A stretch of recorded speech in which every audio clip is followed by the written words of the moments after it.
Sotheby's Institute of Art was founded in 1969 by Sotheby's Auction House, and today it's an independent accredited university with campuses in New York and London. Our courses include masters in art business, contemporary art, history of art and design, and luxury business, and we have a wide range of short courses for everyone from pre-college students to professionals, which we teach in New York and London, as well as online and all over the world. And I wouldn't be doing my job if I didn't tell you all that we're delighted to offer Volta visitors a discount on all of our short courses. So there's a number of staff here tonight, so feel free to talk to us if you have any questions about our courses. Our programs are unique in their integration of academic learning with top-level professional insights, both learning in the classroom and in situ.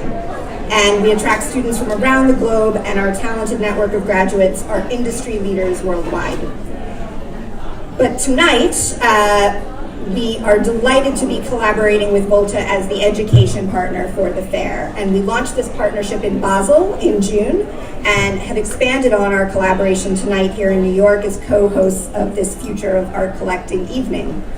We are very proud to be partnering with one of the world's most international and innovative fairs, and we're really grateful to Lee, Cavaliere, as well as to Emily, Francesca, Sydney, and the whole Volta team for this wonderful collaboration. So thank you all.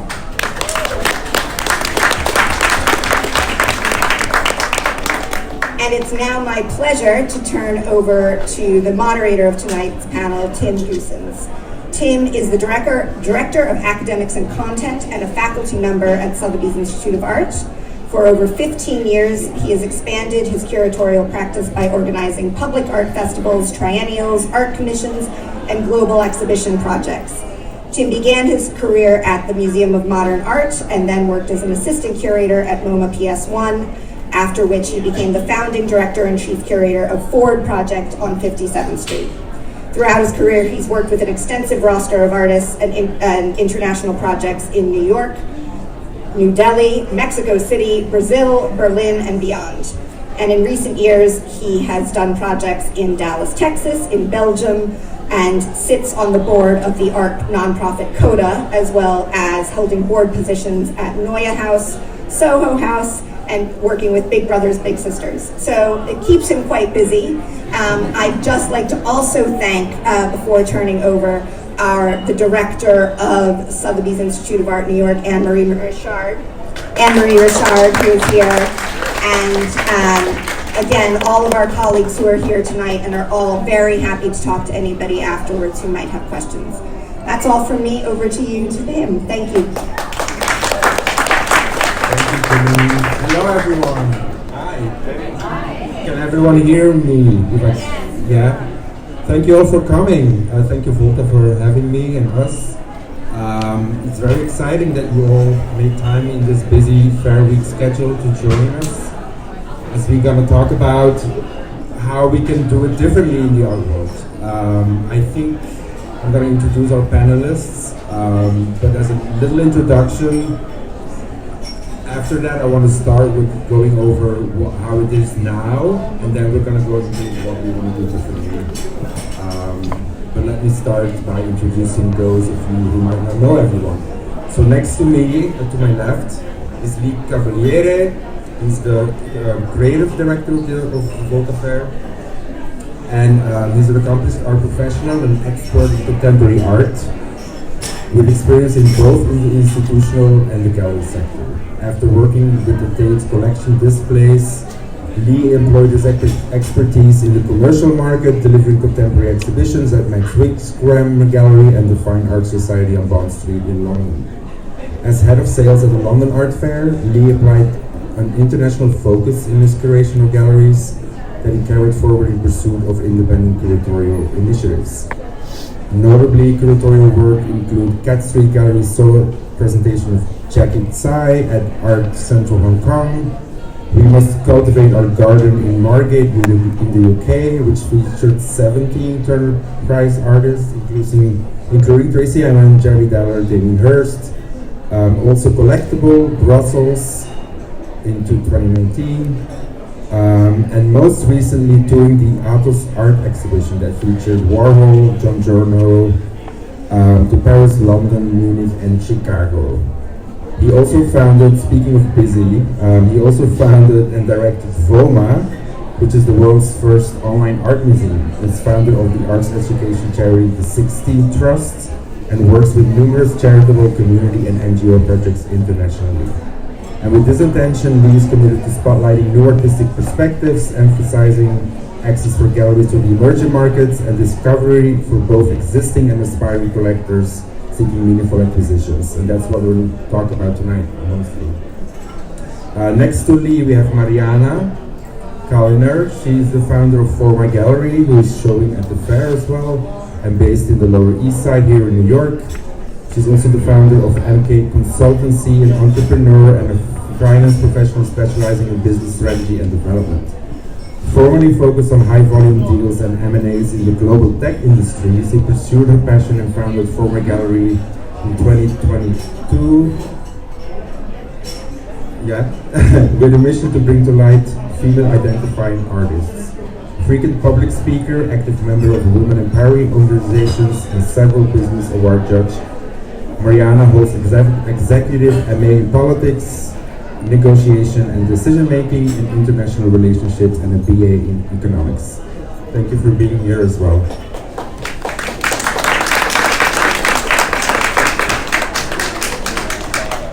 Next up, we have Rob Fields. He is the founder and CEO of Mighty Mighty LLC, an art advisory, marketing, and arts consulting firm that connects people, art, and ideas. Prior to launching this firm, he was the director of the Sugar Hill Museum in Harlem, the president and executive director of Weeksville Heritage Center in Brooklyn, and spent many years as the marketer for brands, artists, and non-profits. Welcome as well. Thank you for being here.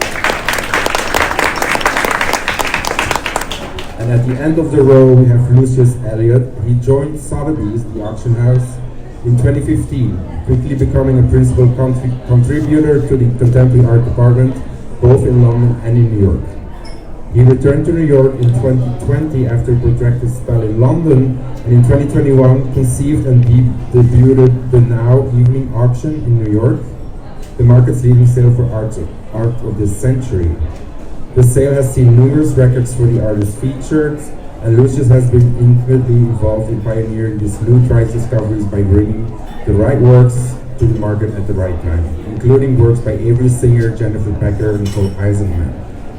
In 2024, Lucius took charge of all the contemporary marquee sales, in which capacity he oversees the presentation of the highest value post-war and contemporary artworks to come to market each year. Lucius has also played a pivotal role in bringing major American collections to markets, such as the History of Now, the collection of David Teeger, which was in 2018, American Visionary, the collection of Anne Marion in 2021, and A Life in Art, the Malin collection last year. He graduated with honors from Cornell with a Bachelor in Art and Art History and English Literature. And welcome. Thank you for being here. We're almost at the end of the talk now. So as I said before, I think we can talk about what a new way of doing things is. I want to delve a little bit into what the current way is, because I think we're a mix of various levels of knowledge and collectors and artists, and so maybe we'll establish some baseline knowledge and then take it from there a little bit further. So we could do that by perhaps each one of you describing what it is that you do in the field and how it relates to collaboration with collectors or attracting collectors or nurturing them. Do you want to go first? Yeah. Hello everyone. That was interesting to listen to. It's always interesting to listen to your biography read out to you. So I'm Lee Cavaliere, so I'm the artistic director here at Volta. I've always seen, I started my career with the Tate, and I was an independent curator before that, but then we worked with the Tate, and it was amazing because you end up working with your heroes, and I was doing a project, I was doing the Turner Prizes and the Turbine Hall, and working with people like Tracy Emin and Susan Hiller, did her show at Tate Britain, that kind of stuff. But you do feel even while working at that, you have a fear of being discovered. You know, it's like, you know, I'm right in here doing this, working closely with these artists, and I still feel like I don't quite belong somehow. And I think there is a lot of institutional bias and exclusivity kind of built into it's baked into the system, and it's a very, you know, it's all down to the language that curators use to talk about work and all of that kind of thing. So I had an immediate kind of allergy to that. And then I moved to the commercial sector, like you say, and again, you know, there's a money thing. You know, I was working on Bond Street, we were, you know, selling very high value artwork. But I think I've always had this feeling that, you know, if you're missing certain voices, then you're missing out. And the more I've worked, you know, and now that we're here, you know, fast forward several, you know, like a decade or so, here working with Volta, the reason I wanted to work with Volta, you know, I was approached and it was like, you know, there's an art fair that would like me to be a director, and I was like, oh, it sounds like a nightmare.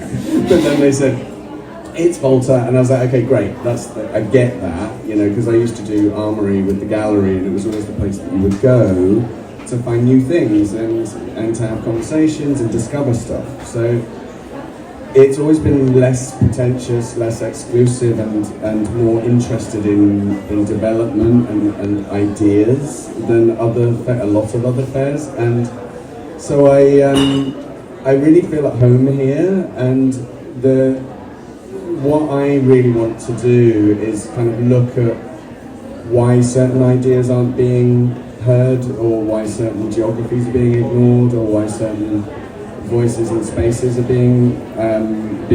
not being heard. Because the thing is, people use the words access and just, you know, and diversity a lot, but they don't really bother to go into exactly what that means, and that's kind of what we're trying to do, particularly in New York. We have the fair in Basel as well, which was also very international, but I think here what we tried to do with this kind of what I'm pretentiously calling the town square area, and with the Ukraine Pavilion and things like those kinds of initiatives, is really kind of break into, okay, why is this the way it is, and what can we do about it? And a lot of that is to do with recognizing that this is a community, recognizing that, you know, art crosses all borders, all boundaries, or you know, this is a Kashmiri artist by a French woman based in New York, so represented by. So you know, so you're seeing this kind of international thread. This is a common language. Art is a common language, and it's amazingly useful to dig into how that works. So that's what we're trying to do here. It's working. We're working on community. We're working on kind of building those connections between the galleries as well, but also inviting people in. And this is what we're doing here with we're having the round table discussions. We're having much more conversation than you get in a lot of fairs. Point of this is, you probably want to hear about this stuff. We need to hear from you as well. The galleries want to have this exchange. The artists need this exchange. It's about long-term building of communities, building of connectivity. Because what we're doing here is looking after the future of the art market, the art world. And that is down to everyone here. So that's long and short of it. I mean, I could go on all day. I won't. But this is really what we're trying to do here. It's about opening up exactly, you know, the conversations, the honest conversation that you have with a piece of art when you're still in front of you. And all of the ties that opens up. So yeah, that's what we're trying to do here. And I think it's not that progressive, really. It's just being a bit more honest and open and humble, and just saying, look, you know, we don't know everything. We all need to listen a bit more, and that's where things start. So that's where I am. Maryana, the perspective of the galleries. Hi everyone, it's great to see so many familiar faces. I'm really grateful for my community to come to support, and all the new faces that I'm just getting to know. To Lee's point, first of all, thank you for including the gallery at the fair. I can really tell that first of all, I meet a very diverse crowd, which is very interesting to see. and definitely partner like right next to us galleries from so many different locations, which is very cool to collaborate and to have conversations with. So it's very inviting environment for sure. I guess to your question, team, and thank you for a wonderful introduction. I'm coming as from a finance industry, which is very, very different from what we see, but it has a lot of intersections with art. So I guess I started my career as a gallerist, as a founder of a gallery, with already something that I have in mind to do something differently, in a different way that other galleries do. So because I guess throughout my financial career, I was sitting at a table with a lot of men all the time. And when I started the gallery, for me, it was very organically gravitating towards working with women or female identifying artists. I guess as for myself to balance my previous 30 years of my lifetime. Eventually, before we opened, I decided actually to call it as a mission and to empower women identifying artists in a gallery, and this is what we mainly show, which I'm very excited about, and I'm getting a lot of feedbacks, and that's why we collaborate with a lot of organizations that empower women as well. And also to your point, because it's a very inclusive environment, I feel like there is a room to invite more and more like organizations that also dive into this specific niche, right? So yeah, I guess we will dive into the ways that I would like to do it differently. But given my background, I guess, to your question about the collecting, I feel like a lot of my collectors coming from my former life again. So a lot of finance people who actually ask me all the time, what is the good way to invest right now? And like, of course, you should diversify your portfolio with art. Which always is the case. And to prove my point, most of the banks, they have major collections, right? A lot of high net worth individuals hold a lot of artwork, whether on their walls or in their storage, doesn't matter. And we don't really, we do care. I like to see the artwork on the walls, but it is actually a good way to diversify the portfolio, and this is a great place to actually start. And I will talk more about starting, but I will pass my mic to Ro. Thank you, Maryana. How's everybody doing? Good. Thank you to Volta, Lee, all the panelists. Thank you to you all for being here. I come to art advising as a former cultural institution leader, so it's all about getting people in the door. I come to it as somebody who's a marketer. You know, I started my career in marketing, so I really am passionate about, pushing even further this idea that Lee talked about, and Maryana's also touched on, of widening the access points to diversify collecting even more, partially because I believe there's a whole lot of money sitting on the sidelines of the art industry, and people feel like, smart people, advanced degrees, feel like, oh, I have to be a millionaire to invest in, to buy art. I have to, if I go in these places, it's very exclusive and elite. This is the thing that we as an industry have to shed so quickly, because on the other hand, for those of us who are in it, go to galleries, you see there's incredible talent out here right now. Incredible emerging early mid-career talent that will be the next generations, Amy Sherrills and Julio Rileys and Sanford Biggers, and they're here now. And I think I can speak for so many people that we feel the excitement right now, and we're like, how do you not see this? But people are really put off by what they perceive to be the ways the industry operates. And we've got to do a better job across the board of inviting people in. We've got to do a better job of making buying art accessible and not hit people with the, oh, that's only $35,000. It's like, what are you talking about? Even if we have the means, that's not a first date, that's getting married. So you gotta really start, and I think it's really gonna be about galleries thinking about creating and showing work at multiple price points throughout their years, so that collectors, when they're just getting started, can be like, okay, I can spend $3,000 on that and not feel bad, and not feel like, oh, I feel bad that I wasn't able to get the $50,000 work. This is the thing that we've got to do. We've got to figure out a better way to onboard new collectors, because at the high end of the market, the boomers are graying and dying out. Their grandchildren, who are going to get all this, be the beneficiaries of the wealth transfer, are not necessarily thinking about collecting. So where are all the other folks coming from? In my mind, we need to start looking at that section of the market that the banks, call the mass affluent.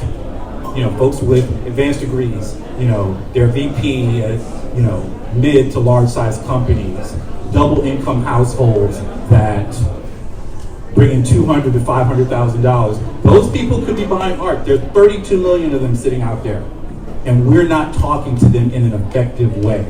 We're not making it easy for somebody who says, I've got $3,000, what can I buy? We've got to do better at that. So that's my speech.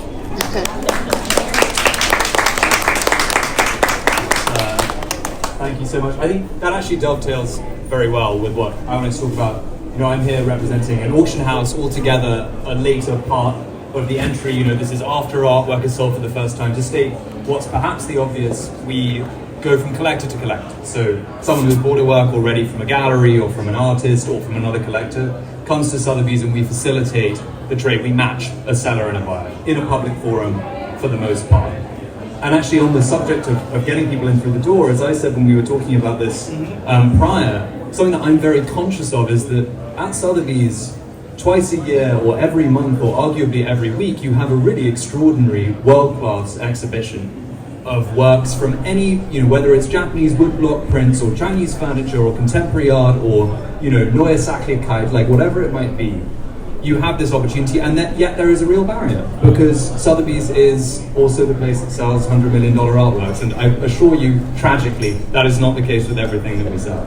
So what I think auction has, which is really valuable, is I recognize that there are barriers. There are barriers in terms of going into these spaces which feel rarefied. But there are also barriers because the costs are unclear. You have to ask someone. The nice thing about an auction is the price is on the wall, and you're only paying one increment more than the next guy. So you can't really overpay by that much. Only one increment. So I think that whether it's where you're starting, whether it's not, auctions bring together a huge number of works from a huge number of movements and a huge number of artists internationally and across the world, and happen internationally. And the advantage of that is that you can walk around something and you'll see the value and you'll see what it is. And even if you don't buy anything, you'll start to develop an understanding, because it is really by looking that you develop your taste, and it is also by studying that you develop a conception of what value looks like. And I think that's a key hurdle for us as well. Yeah, and it's a great resource for research as well. Like the research an auction house does in every lot is extraordinary as well, and that's available online for free.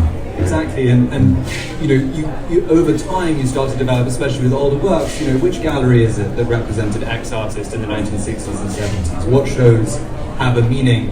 And that, I think, is also an incentive, because you realize the shows that are happening now are those shows that people will talk about as, the 1968 Alfred Bar MoMA show, or the first frieze, not F-R-I-Z-E, but F-R-E-E-Z-E, the Damien Hirst show in the early 1990s, which he brought together all the YBAs. Like, history is happening now, and we just have to pay attention, and it's far easier said than done, because God knows there is a lot of history to pay attention, or potential history that one has to keep an eye out for. But I think that auctions have that function, but that is the ecosystem of this world. Because a difference when freeze happened, when Damien Hirst did it, now we have Instagram, we have online presences, and that is all on top of all the in-person exhibitions that you can go to. So there's a lot to keep track of. But now that we kind of established what the art world is today, we touched a little bit on this idea of opaqueness. For a lot of people, there is not always a clear pricing on the wall. Sometimes the dealer might almost basically refuse to sell you work if you're not the right collector. So those kind of things will off-put anyone, I would think. So what is it in your position that you envision to do differently? You already touched upon it, what you're hoping to do with the fair. What can we do collectively instead of seeing each other as competitors between the auction house and the gallery and the gallery and art fair? And, well, they're more collaborators, I guess. But how can we work together? And because we need each other, right? All the different key players need each other. Yeah. I totally agree. And I've been wanting to butt in with everyone because I agree with what everyone's saying, and it's interesting because I bought my first work. We talked about this, and my first work that I ever bought was a Japanese woodblock print, a ukiyo-e print series actually, and it was £1,500, and it was from an auction. I was like, this is insane. I walked in there and I love these things. I've always loved them. I think the thing is, first and foremost, don't be afraid of looking dumb. That's my best piece of advice for anyone. Ask the questions, just walk up to people. It's great in Volta, we've got 52 galleries here. They're very, very smart people and they love their artists. They've invested a lot of time and a lot of money in them. And as a gallerist, the kind of collectors that I want are the ones that are interested in getting in early with an artist. It's like, yeah, you buy it when it's £1,500 or whatever. But it's not just about an investment. You don't really want investors. You want people who are interested in investing in the artist, not in the product, not in the object. You want to kind of get involved early on with that artist and help to support them throughout their career. Maybe you'll just follow them. Maybe you go for a studio visit. You might become like an advisor or a help to them. You know, just being around is helpful. If they know that you're going to come back every other year and maybe buy a piece, who cares if you don't? You show up at every exhibition, you show support. That's important. But also, that starts, the conversation starts with someone walking up to someone and saying, "What's this?" Right. I think there's a level of humility that you need to adopt in order to start doing anything and to start collecting. And you just walk up to people, "I don't know what this is. Please tell me about it. Let's start a conversation." I think, you know, we have 2 advisory board members, by the way, for Volta here. These 2. So one of the first things that I did with Volta was, you know, there is a recognition, you know, I have this particular voice and face. I'm from Surrey in England. Hello. It's where Harry Potter came from. So this accent is, it's great. It gives me access to everything because I can just basically walk in and people just kind of expect that I'll be safe. And then I open my mouth and say slightly revolutionary things. But I don't have access to everything. There are markets, there are areas that are blind spots to me. So basically one of the first things that I did was own up to the fact that I don't know everything and I need help. I really do need help. If I'm going to be representing new voices from around the world and people that have not been heard of, how do I hear from them? So I reached out to my network and my network's network for the people that they know and the things that they know, and that has been an enormous help. It's about a kind of a surrender to the things that art can give you. They're things. These are stories that you haven't heard before. They're voices that you haven't heard before. They're written in languages that you've never even seen. So ask the questions. Don't worry about looking dumb. We're all dumb. We don't know everything. That's okay. Okay? That's it.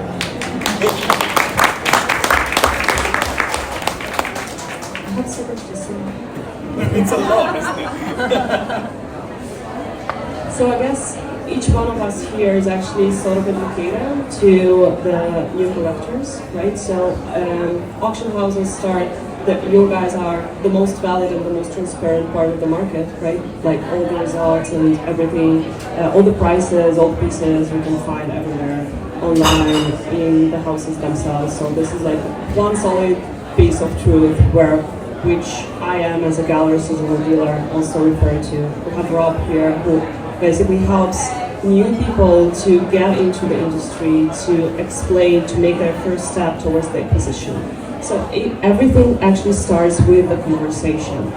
Similar to myself, like once I have so many conversations with people who never bought art, which is wonderful, and I feel it's very exciting, and I was in this position as well several years ago, because you just don't know where to start, right? Like as a new person in our industry, and you guys are all here, so you already know, but first, like I was growing up going to museums, and for me this is a safe space, right? But you cannot actually buy anything in a museum, and once you start to Google the artists and you find out on Artsy, they cost like, I don't know, $100,000, and I'm like, I don't know if I can do this right now, or not yet, who knows. And I started with prints, actually similar to you. But what I guess my point is that it all starts with a similar, with a simple conversation. Here at the fair, we do see all the range of prices, and as a gallerist and as a galleries like around me that are located in the Lower East Side, we are very hugging and wonderful community. We're very open for questions.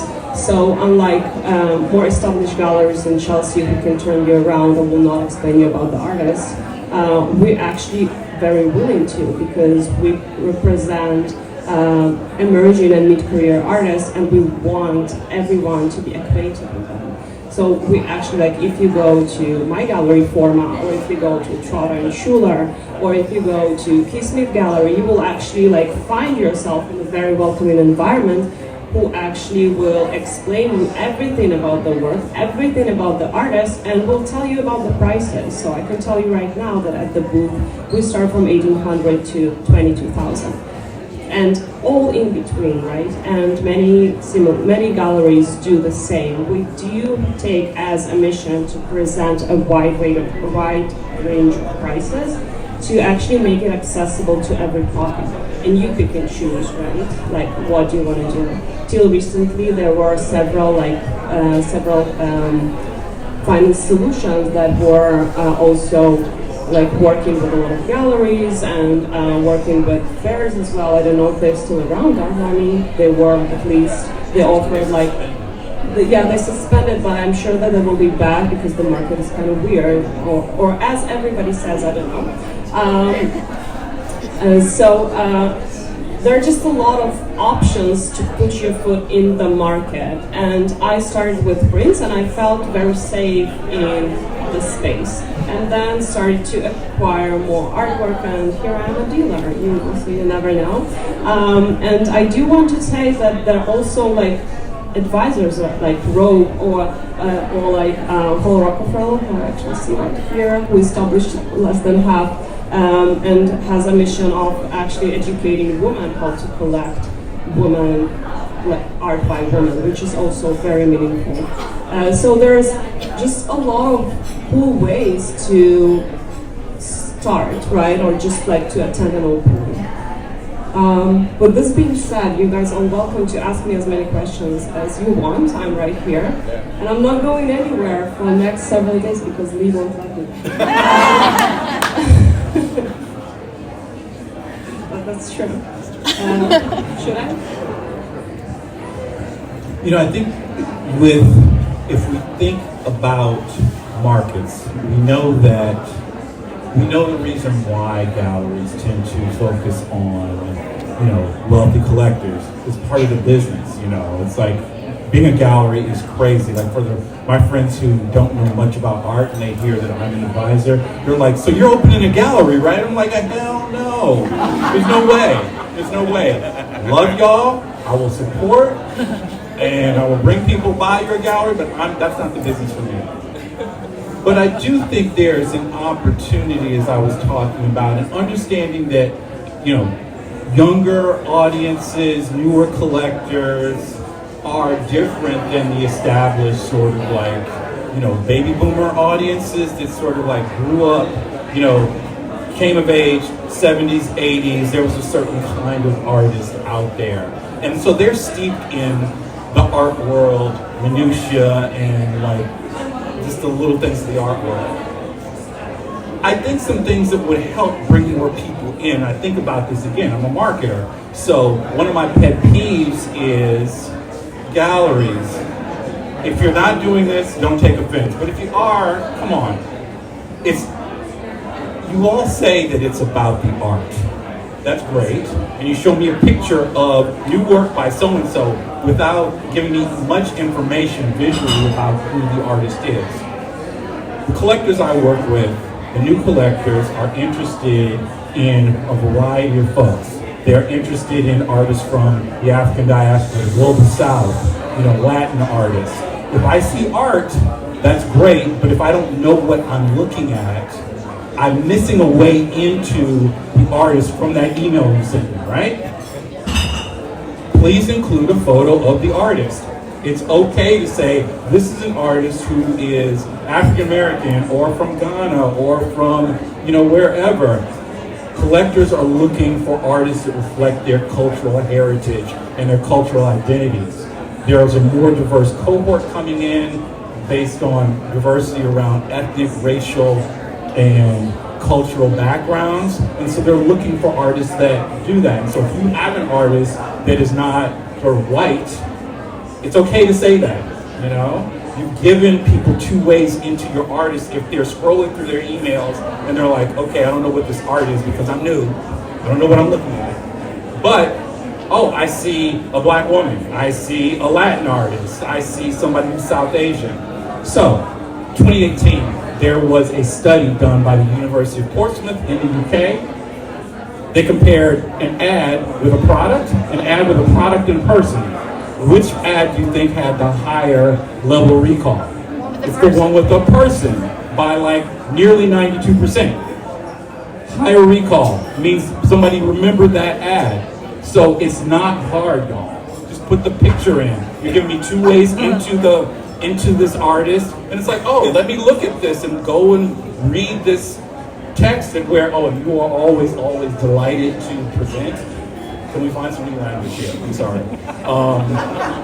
Please, you're delighted, you're thrilled. It's like, okay, yeah. You are, but what about us? Yeah, what about us?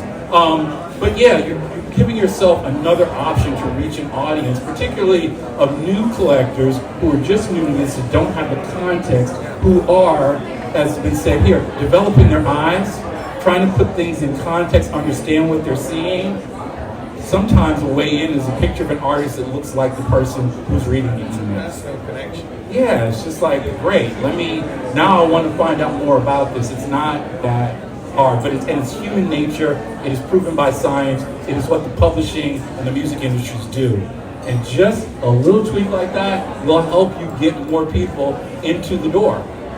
Because that's what we want. We want people what I'm going to say is we want more people in who will ultimately become collectors and who will get the bug. All of us know when somebody gets the bug. One of my clients is here now. She's great. She started out back in January. Now she's texting me about, have you heard about this artist? Are you going to this opening? I'm going on a studio visit. Do you want to come with me? She's texting me. I would want to find more of those people because they're out there. Because we have such great work out here being created by incredible artists. And that's what we're trying to get out of. 100%. And just a very quick point before I hand back over, but I do this. I go around and I nag. There's no labels on the wall. Oh yeah, but they'll ask me. Yeah, but maybe they don't want to ask you.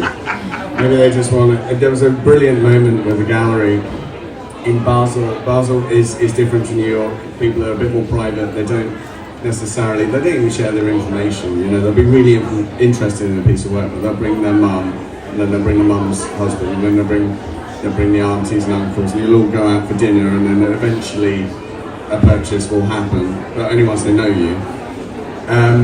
So it's just a very different space. And they came along, and she had a price list on the table. There weren't prices on the walls, and they picked it up, and they were clearly interested. And they picked it up, and I said, "Oh, thanks very much." And they started walking off. She goes, "No, you can't take that with you. I need that." And they're like, "Oh, okay." And they put it back. And I said, X, her name. I was like, "You need to have prices out." And I said, I do go around and nag, because it's people need the access. They need to know what they're looking at. They need as much information as possible, because some people don't want to talk to you. That's okay too, because again, it goes back to me, feeling dumb.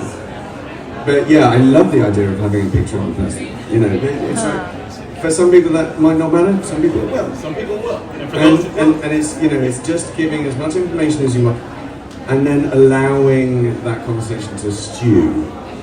It might not happen straight away. It might not happen for years, but you've got the information, and they go away and they work with it. I'll try this one. One thing that I would just off the back of what you were just saying about prices, but also buying art at an early stage is an amazing opportunity for patronage. It's key to how these artists can develop. It is imperative. It is the only way they can get off the ground. It's how they get to the next show. The shows need to be successful. They need to train, etc. But it is also important. Art is expensive. Yes. Like at whatever level you are buying, whether it's 1,000, 5,000, 10,000 and onwards, art is an expensive thing, and it is also okay to recognize that and think about that. And it is hard not to. And I do think people feel guilty about the fact that they are considering the financial implications of these things, and you can't not. It's too much of an investment, and it is almost that commitment that you're making financially is in itself, that is part of the patronage, and always has been over centuries. So I think that's an important thing to remember.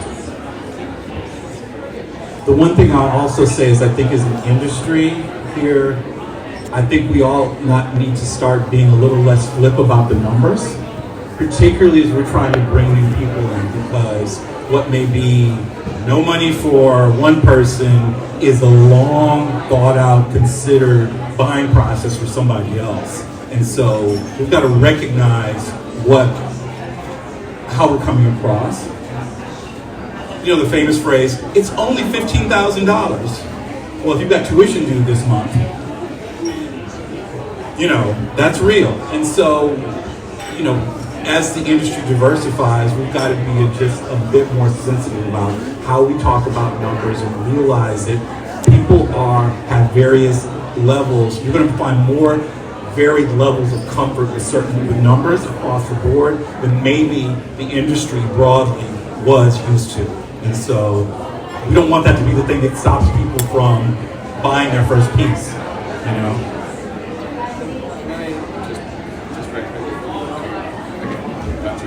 Very quickly, that goes to, from my perspective, art fairs don't talk to galleries very well either, in general. I've done a million art fairs with my galleries, including all the Art Basels and Armory and Frieze and everything else. There is a necessity, particularly when dealing with smaller, younger galleries, to open the conversation with what's your budget. Yes. And that's how we did it here, particularly here. I think New York is in a bit of a moment right now. It's this year. We have an election, a specific one, coming up. Everyone's a bit kind of cautious. So you're like, okay, what do you want to do this year? We had this conversation, right? It was like, what do you want to do this year? What do we do? What do you need? Art fairs don't talk to galleries like that. And it's really, really important, particularly at this level, because if they can't afford it, they can't do it. We don't want them over-investing. We don't want them blowing off their tires just to do an art fair. It's not that important, So that's why we've got some smaller booths. We've got very big booths, but we've got smaller booths, and this section is like that because we started with the money. That's the fuel that drives the whole machine. So it's an approach that Art Basel is starting to take in because they realize they need the new blood coming in. Otherwise, otherwise the mega galleries won't have the new title coming upstream, so to speak. So, we kind of want to practice what we preach as well and open it up for questions. We want to hear from you. Yeah, time flew by. Just a second before, of course, I always have a lot to say. But I do want to take it back, like, for a second from numbers back to the art itself. So I guess, first of all, there's a lot of education that, or like self-education that should be made once you approach to the acquisition. I think there are a lot of rules of the market, right? So like, yes, we all talk about investments, but we also, as a gallerist, yes, we do turn collectors around, because I don't want this person going and selling it right away, right? I do want people to be patron and matron of the arts. I really think that it's important to first, once you acquire it, not only think about the money, which is obviously important, but feel it and love it with your heart first. Like, choose a piece that you really want to look with. Resonate with the story of the artist, with what you feel, with what you look. And then, yes, of course, we can talk about budget, we can talk about whatever. So I do think that the education and self-education is really important throughout the acquisition to kind of dive into what's happening in the industry and in the gallery and with the artists, etc. It's an interesting thing actually with the wonder of the internet. I remember when I was a dealer, a gallery director, sorry. So we're talking about 2012 to 2016, around that area, on Bond Street. That was the era of walking in and they don't even look at you. And I used to have fun with this. So I would take my sales team out, and Sam Parker Bowles, I don't know if you know our queen, Camilla Parker Bowles. Yeah, that's his auntie. So anyway, so I take Sam and the other team out, and we played a little game. We'd walk into galleries, and I'd say, try and buy that. And they couldn't. It was impossible. Because the people at the front desk didn't know what they were talking about. They were like, oh, I'll give you a card for the director. This is Sam Parker Bowles. Literal royalty standing in front of you. But let him walk out the door. They let him walk out the door. They're like, well, the director's probably upstairs. Here's a card. Why don't you email? So I was standing in the gallery, and I'm like, I really like that piece. It's £15,000. It's not even anything for Sam Parker Bowles. And so we used to play this little game. I call it West End Wednesdays. We'd go out on Wednesday afternoon. We'd go to a lot of galleries, and then someone would be picked to try and buy something. And nobody succeeded, ever. They don't want to sell. They don't want to sell to you, whoever you are.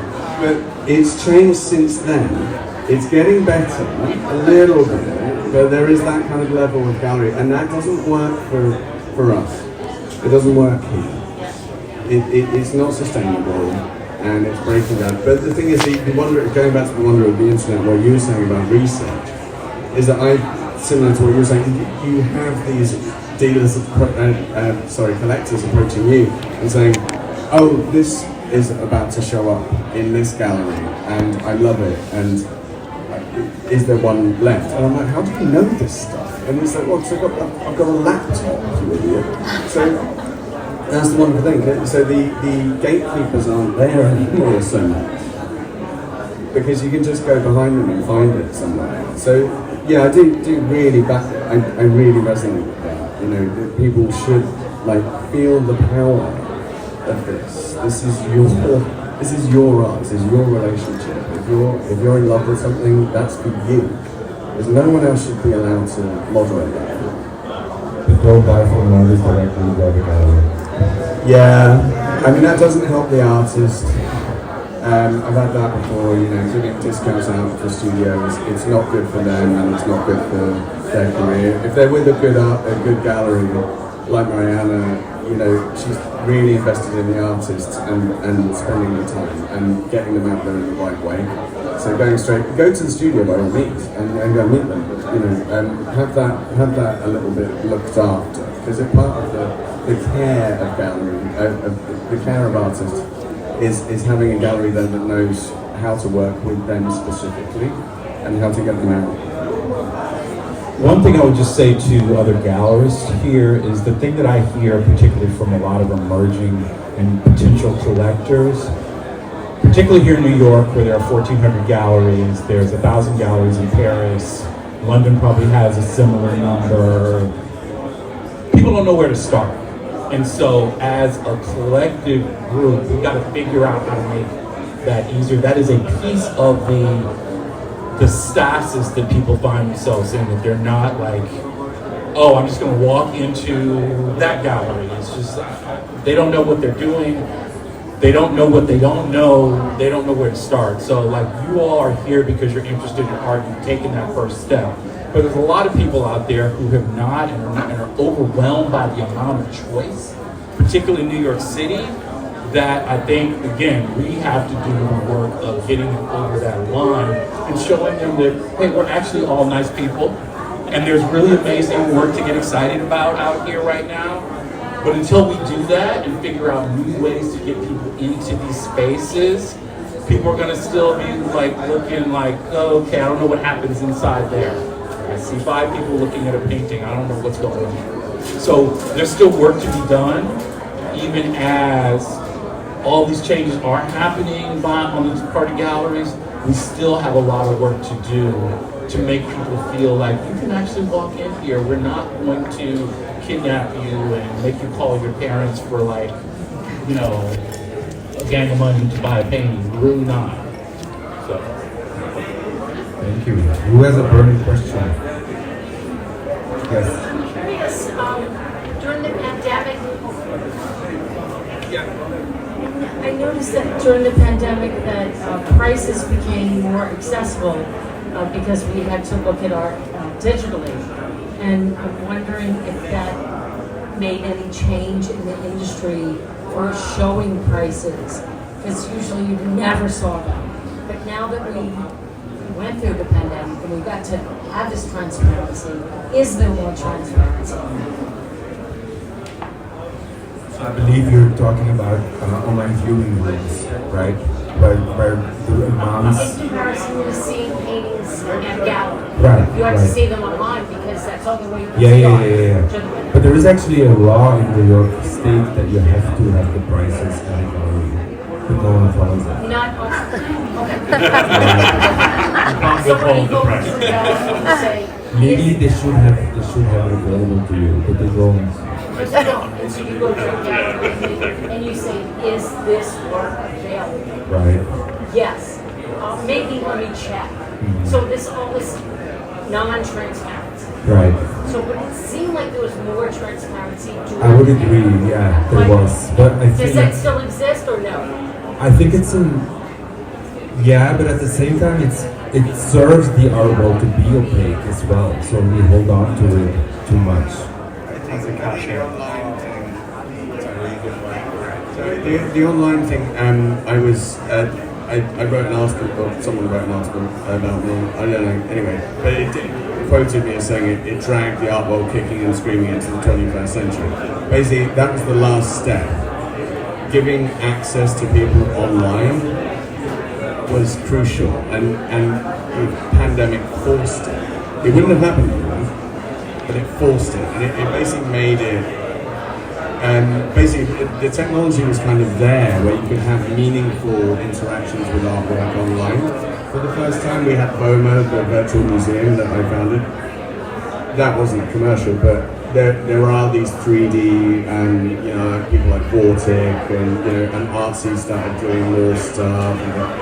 So it did kickstart a lot of things. I feel like it's opened things up a bit. I think it's given the art world permission. Actually, it was imperative, so they had to do it. There was no other way to sell art other than online. I mean, you could have talked to this all night. Definitely, I feel like I was not officially a dealer during the pandemic, but as a collector, I could see more transparency happening. Besides the prices, that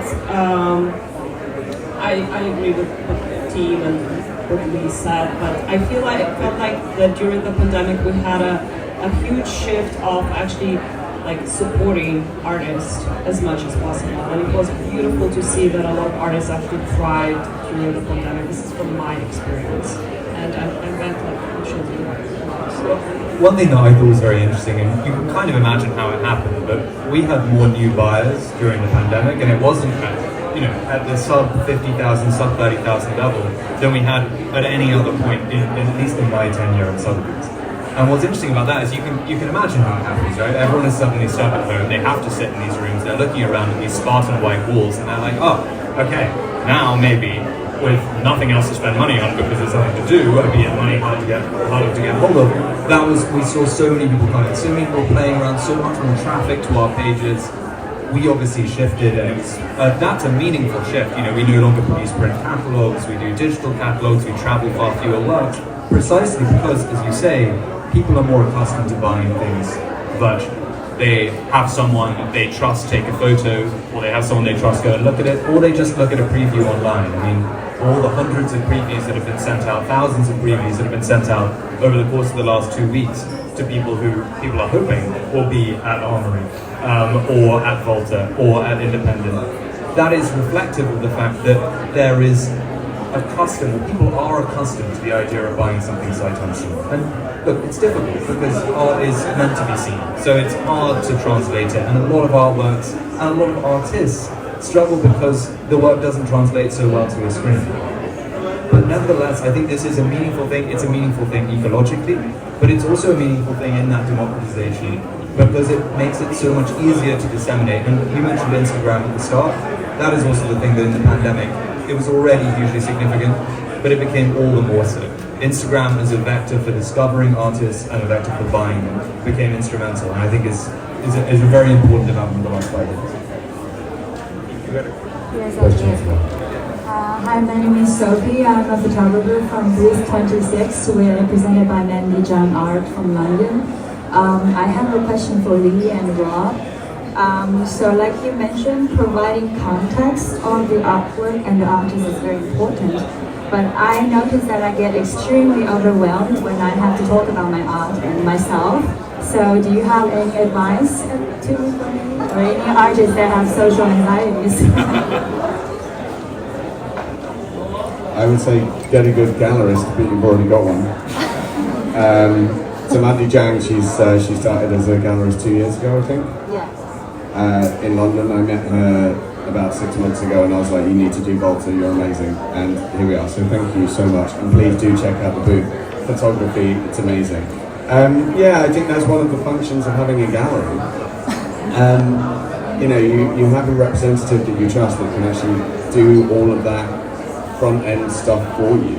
A lot of artists don't like being out in the world and don't like this kind of interaction, and I always feel bad for when an artist shows up on a booth at an art market, right? Honestly, it's like, we used to joke about it, calling it the cattle market. It's like you're there for sale. It's tough. I get it. I really do. I mean, you're very brave to be here.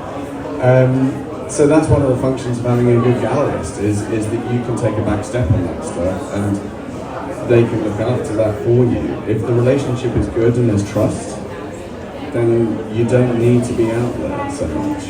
I mean, it does help to be out there, but I recognise that difficulty because this is your stuff, it's your life, and it's your energy that's going out there. Yeah. You don't necessarily want to have people looking at it and going, how much is that one?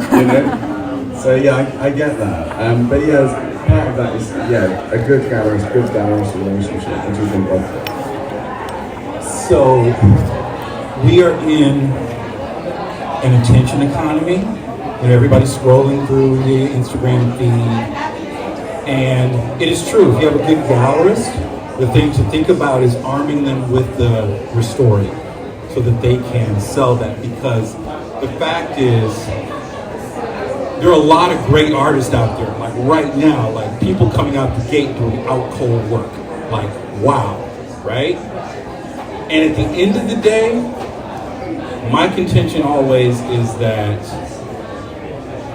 he or she with the best story is going to win. If two artists have the same quality of work, wow, this is great, tell me about this, and that story is more compelling, that artist is going to make the sale. They're going to mass a following. They're going to be thought of by curators and museums and collected and all that stuff. So it's part of the game now to at least have a compelling story. It doesn't mean you have to tell it, but you have to have your story, your why, so that the people who are interested in your story can find you and can resonate with that in such a way that they're like, yeah, I want to buy her work. Maybe it's your gallerist telling that story. Because look, there's, 9 billion people in the world? We don't need all of them buying everything from us, right? You just need the right people that are for you. But it's your story that's going to really compel those people, you know? Create your tribe of people who are like, oh, I get it. Because people who like your art are people like this. We do things like this, you know? And that's what you're trying to figure out. Thank you. That's very helpful. And that's a wrap. Thank you, everyone. We hope we gave you something to think about, to research, to continue your learning. Thank you to my panelists. Go buy art, everyone. Go buy art.